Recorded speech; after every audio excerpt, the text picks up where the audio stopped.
এখন ভর্তাটা দিয়ে ভাত খাবো। দেখতেই পাইছো তোমরা, ভর্তাটা দেখাইলাম। ভর্তাটা অস্থির লাগতেছে, ঘেরানি অস্থির হয়ে যাচ্ছে।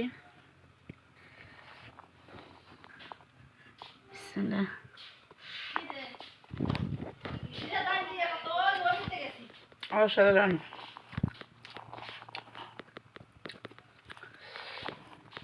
কে কে খাইতে চাও? ভর্তা দিয়ে ভাত অবশ্যই জানাবে।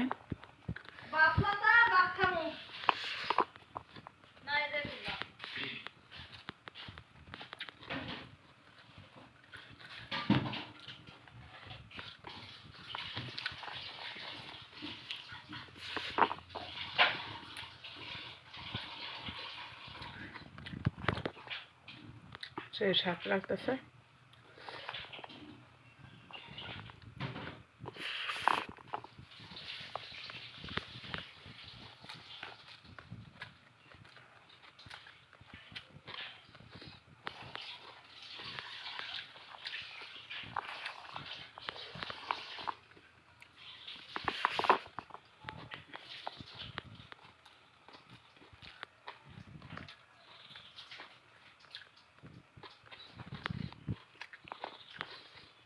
গুলো খাইতে চাও, ভর্তা দিয়ে ভাত অবশ্যই কমেন্টে জানাবে। কে কে খাইতে চাও, কে কে আমার পছন্দ করো বন্ধুরা।